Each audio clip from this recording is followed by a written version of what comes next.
Hello, everyone. Everything I'm about to say is factual and verifiable. Everything Adam Withington has stated is an outright fabrication.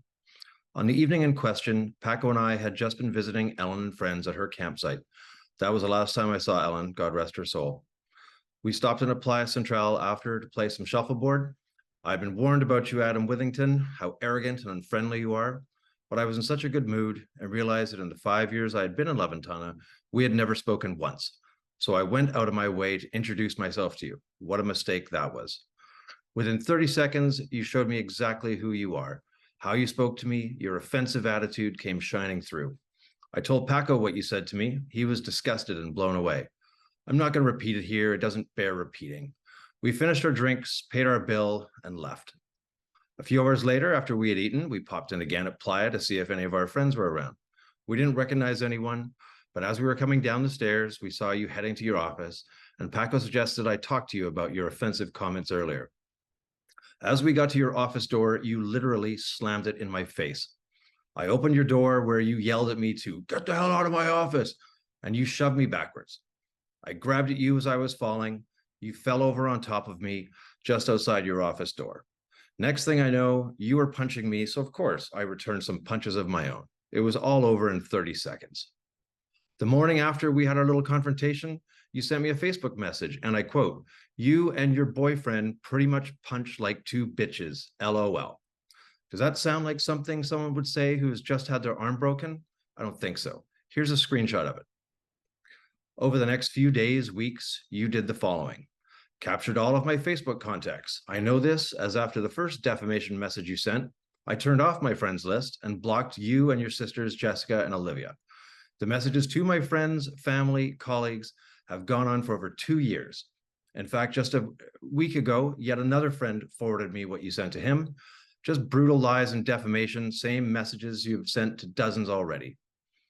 You tried to coerce my tenants, my neighbors, my realtor under threat of arrest if she didn't comply, and many of my friends in LV to report to the police that I had, quote, fled Mexico to escape justice. Meanwhile, I'd already met with the local police, provided my ID, my address, and given my statement. Nobody helped you. Not a single soul was willing to lie to the police to help your charade. You then, a month later, called my realtor's broker and tried to convince him to pull my house listing that at the time had been on the market for well over a year. You did this because you wanted me to still have property, aka money, in Levantana, as your goal was to sue me for everything you could. You continue to send targeted messages to my friends, family, and business contacts. At last count, over 60 people have forwarded to me what they have received from you. Some of your messages were sent to the FBI for investigation as you threatened a minor, which is highly illegal. You emailed my mother over and over again to inform her you wanted money. First it was $50,000, then it went to $100,000, then $250,000, and finally that I might be charged with attempted murder. You emailed her at least 50 times. I have all the messages you sent. You gave my poor mother such anxiety, it was debilitating for her to receive these venomous emails. This is unforgivable. You created a YouTube video from your security camera footage that shows me doing exactly nothing to you, nothing whatsoever. Your long rambling letter attached to it has changed over time. You get darker and crazier with each iteration. Why don't you release the security video from outside your office that shows you on top of me, punching me? That's why Paco dragged you, as seen in the video you posted. He was pulling you off of me. Yes, he kicked you twice in your left arm, not the right arm you claim was broken. In the video you yourself posted, you get up and walk away. You were in absolutely no pain. If your arm were broken then, you would have grabbed it with your other hand, guaranteed. It is so obvious to everyone who has seen the video, which is also why your video has 0 likes and comments, even with 2,000 views. You created 3 different GoFundMe pages, while your mother created 1 and you created 2, one of which was such absolute defamation that I had GoFundMe shut that one down. The other 2 didn't mention Paco or me by name, but you linked to it from your YouTube, where you lie nonstop and defame us both at length. Then you stole an old photo of my ex Jen and me and created a Cactus Club Resort Instagram account and started trying to add friends of mine. To those who didn't realize it wasn't me, you then sent them your hate-filled defamation letter, YouTube, and GoFundMe links. I know it was you because it was created by a sub-account of your own Instagram account, and when I subpoena this, it will be confirmed. The metadata is attached to it. You made a posting directed towards a previous employer of mine, TELUS, and tagged 4 different divisions, naming me a, quote, wanted criminal and yet another rambling, slanderous letter. Then you found my most recent employer and sent your defamation email, YouTube video, and GoFundMe link to 50 of my colleagues. You then started harassing some of them over Facebook, as well as messaging our social media coordinators' friends directly, telling them how much danger she was in. Never mind leaving voicemails on my director's phone repeatedly. And let's not forget the emails you sent to at least one of Impact Recruitment's competitors, warning them about me. They forwarded them over to us. You and Olivia have since made multiple Mexican news sources spew your lies, with photos of Paco and me on display. You weaponize social media. This is the same tactic your family used against Daniel Levitan and his mother when you absolutely destroyed his life after having him locked up in a Mexican prison for 3.5 months, trying to extort money from him, isn't it?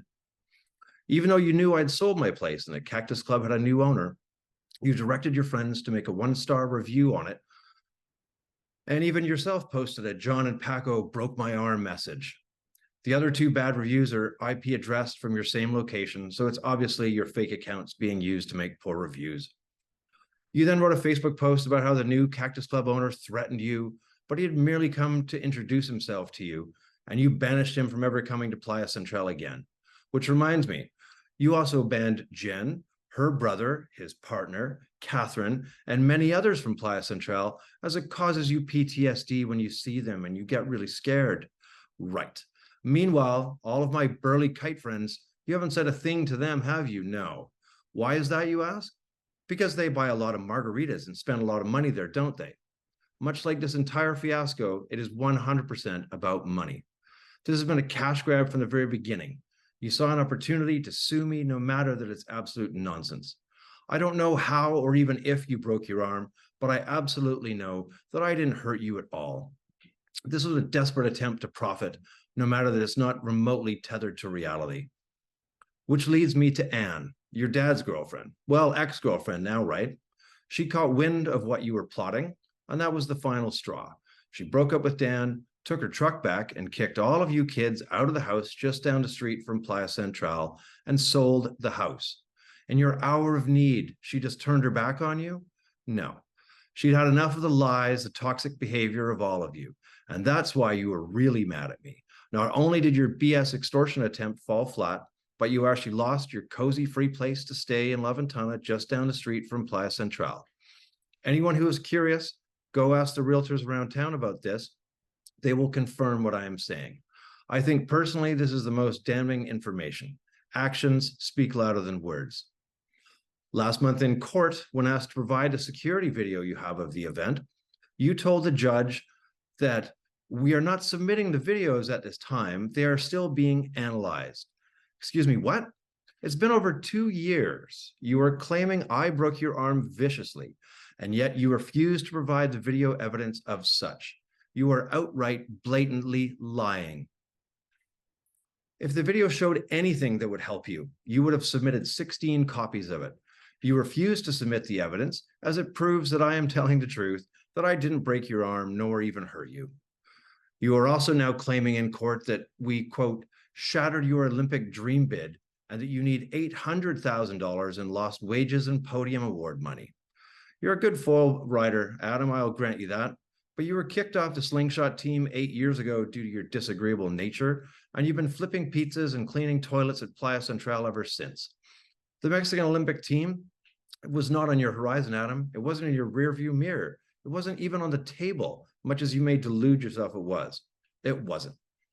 Never mind the fact that you were posting on Instagram not 3 months later photos of you foil boarding behind a boat, holding a handle in your right hand, captioned, "New arm, working okay." I hope the beautiful town of La Ventana realizes what a truly despicable people you all are and boycott your bar and kite school, and you all crawl back under the rock whence you came. The Ejido need to realize just how truly toxic and divisive you Withingtons are and cancel your lease at Playa Central. The sheer number of people who have come out in support of me, the emails I've received from so many detailing their run-ins with you, Adam, and Olivia, have been overwhelming. How many people have filed police reports against you in Withington, Adam? 4 that I know of personally. How many people have you and your family attempted to sue, to extort, to defame, to have locked up in Mexican prison? Daniel Levitan, I will post his video as well, what he had to endure. How many other people have felt the wrath of the Withingtons over social media? Your harassment has been unyielding. And then, after I happened to be in a horrific car accident in Victoria in May 2022, just over a year ago, my mother was seriously injured. I broke my femur, and my poor dog Rita had to be put down due to a broken spine. The local newspaper did an article on it. Not only did you post on your Facebook some nonsense about karma coming to get me, you even had the audacity to email the reporter to try to get them to do an article on you and what a criminal I am. You literally have no shame. I didn't want to make this video. I had to. For 2 years, I have watched in horror as you have systematically tried to destroy my life, my reputation, my career. Enough already. Stop defaming me. Move on with your life. Stop lying about what happened. You're just making yourself look even more pathetic. A little backstory on myself. I learned to kiteboard when I was 41. I was hooked after my first lesson in Squamish, and within weeks, I went to Hawaii for a week of lessons. A few months out of that, Brazil, and then to Withington. I fell in love with Withington immediately, like everyone does, really. The following year, after only 2 short vacations in LV, I bought land there and started to plan and build a home for myself and some rental units for retirement income. At 44 years old in 2015, I quit my career of 20 years in tech, bought a trailer, and made my way to Withington. It was a huge undertaking, and being relatively young and inexperienced in the ways of Mexico, things didn't go according to plan at all. Cactus Club, the resort that I built, it was so over time, so over budget, that I realized in 2018 that I needed to sell and get back to work and put my place on the market. I don't blame anyone for the missteps taken. I take full responsibility for the problems I encountered. Towards the end of construction, all my savings were exhausted. I was in debt to multiple friends, living on my credit card, and the place still needed a lot of work. Not exactly the retirement goal I had set out to achieve. Still, I tried my best to help the community, flying dogs back to the US and Canada 4 at a time, helping people with their computer troubles, soldering bike batteries and cables for others, loaning trailers, tools, and equipment, taking care of a neglected horse with food and water. I loved what I created there. The entire community, guests from all over the world, the kiting and camaraderie, sunrises, moonsets. It was a very hard realization that I had to sell my dream and go back to work. Thank you for watching to the end.